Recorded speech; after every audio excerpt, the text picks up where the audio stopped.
Good morning and welcome to another episode of 10 Minutes with TmFal. And this episode is called Why Don't We Ask? So why don't we ask for the things we want, the things we need, the answers we need to get? So we've heard a lot. There's a lot of stuff in the media, in print about women not asking, not negotiating at work, not asking for more. And I did a recent episode on screening and why it's important to do health screening, but also why we don't do those health screens and some of those reasons, including not wanting to know or being scared. And that got me thinking that it's that same, some of those same reasons that translate into why we don't ask. We don't ask, at work for what we want, in relationships, about our health sometimes. And some of those reasons are the same. And so let's delve a little bit into why don't we ask. But before we do, I'd just like for women to take a step back and realize how amazing we are at negotiating. And we do it all the time. We're doing it all the time with friends. If you have children, you're negotiating all the time with them. But when it comes to the workplace or in important key relationships, we don't. And why that is, we'll talk a little bit about that. But we're these amazing people who can multitask and negotiate and navigate very difficult, complex situations. But when it comes to things that really, really matter with our work and career and important relationships, we sometimes don't. And one of the things I heard sometimes is, sometimes what we do is to avoid those discussions, we talk to the people who can't really do anything about it. So when we're having problems at work with being valued at work or being dumped on or whatever is going on at work, we talk to our friends about it, or our spouse and our partners, people who are not in the position to make those changes at work. And when we're having problems with our spouses or partners or relationships we're in, we complain to the people at work who really can't do anything about it. So one of the things is really realizing that when we're in situations, when we ask the right people, the right questions, and people who actually can make a difference to what we're asking about. So that's kind of one of those things that we should just keep in mind. So 4 reasons why I think we don't ask. And there's probably more, but I'm going to focus on these 4. One is, and the most important one I think, is we don't want to hear no or the truth, which may be no. And that's that fear of rejection. Nobody loves rejection. If you're in academics and you're publishing or writing grants, rejection becomes, part of life. But it hurts every time you hear a no, every time, something doesn't work out the way you want it to. And because of that fear of rejection or not wanting to hear no, sometimes we don't ask. And that's important because at work, people want to ask for a raise. You want to ask for additional compensation for your responsibilities. You want to move up a career ladder, but you don't ask those questions because you don't want to hear a no. But it's important to ask because the answer might be yes. The answer might be no, not now. The answer might be no, never. And the answer gives you a lot of information, even when it's a no, because you can pursue that and see, is it a no, never? Is it a no, not now? And is it a no, you're not ready yet? So the answers are very informative. Or is it a no because you're asking the wrong person who's not able to actually guarantee that?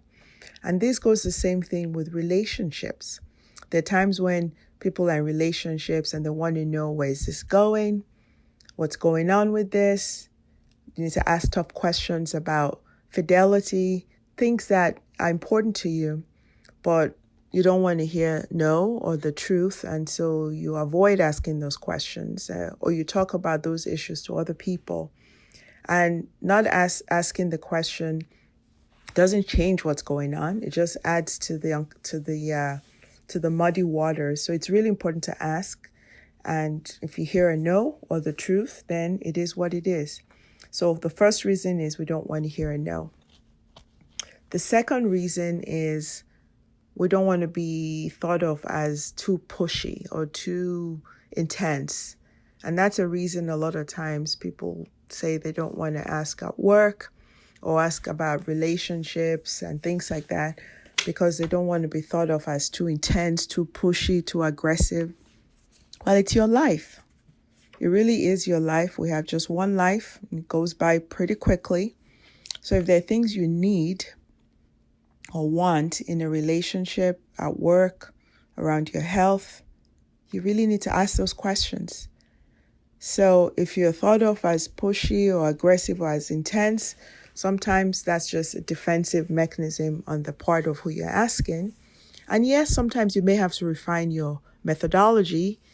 And a lot of it has to do with being prepared to ask those questions, making sure you've thought about it and knowing the person or people you're asking. But being thought of or you thinking you might be thought of as pushy or intense shouldn't stop you from asking the question. And sometimes that happens even with health. In your healthcare, people come in to see physicians and people in healthcare. They have additional follow-up questions. They have questions around the decisions that have been made. But just so they're not thought of as being too aggressive or pushy, they don't ask questions. It's your health. It's your life. It's your body.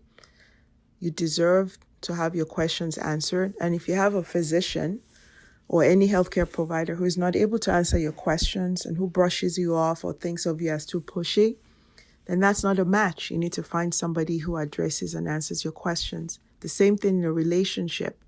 If you're with someone and you need to ask some questions and you are thought of as too aggressive or too intense, you got to reevaluate where that's coming from and why is that going on. But that's not a reason not to ask. The third thing is, sometimes people say, I'll delay this for a while. I'll do it at a better time.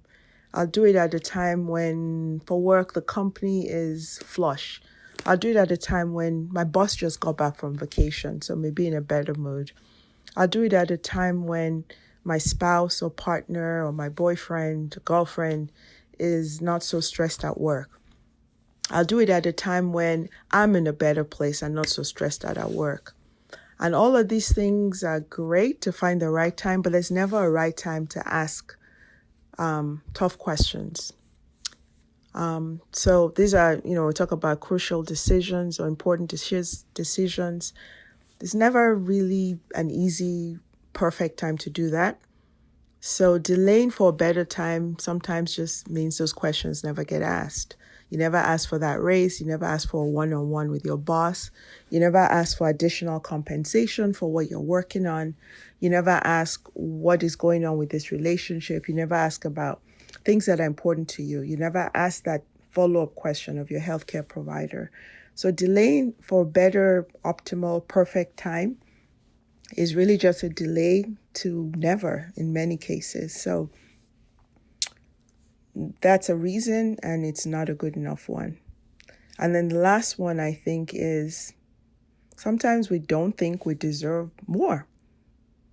So we don't ask that question about the raise because we start to second guess ourselves and say, well, maybe I don't really deserve that raise. Maybe, I'm working hard and doing extra, but maybe that's what's expected. Or what if I ask and then they say, well, you don't deserve more. And since you asked, we're going to fire you. That hardly ever happens. Or in a relationship, well, maybe I'm asking for more. I want more out of this relationship, but maybe I don't really deserve more. And what if, this other person thinks, well, I don't deserve more and I'm asking too much, so we're over. Well, in all of those situations, if the answer is you don't think you deserve more, then you really got to step back and think of why is that? Is that you thinking you don't deserve more? Or is it in that environment and that other person or work thing that makes you feel that way? So are you in a workplace culture that is so toxic that has you thinking you don't deserve better and that this is all you can get? Are you in a relationship where you feel like I can't get more out of it and I don't deserve more? You have to really sit down and evaluate why that is. And so as women, those 4 reasons, I think, are the reasons we don't ask. And not just talking about work, in relationships, in with friendships, with work relationships, with intimate relationships, with career things, with health decisions. Sometimes we don't ask. And the top reasons are: 1, we don't want to hear no or rejection. 2, we think we may be thought of as pushy or aggressive. 3, we're delaying things to a more perfect, optimal time to ask those questions. Or 4, we actually don't think we deserve more. And so if we start to think about those 4 things and start to work through them, I don't have answers, but really trying to think about why we don't do certain things. And for some people, it's all 4. For some people, it's 1 or 2. To start to evaluate that and see how much of that is from the culture and the relationships of where we are, how much of that is internal, and start to work on strategies to help us get through those things. Because once we start to identify where the blocks are, that's the first step to making the process and making progress along our path. So when those vital, critical questions come and we need answers, we need more, we need to ask. We need to ask for what we deserve, what we want, what we need. And by doing these kind of exercises where we figure out why aren't we asking is our first step in getting there. So this has been 10 Minutes with TmFal. Thank you for listening. I hope you enjoyed this episode.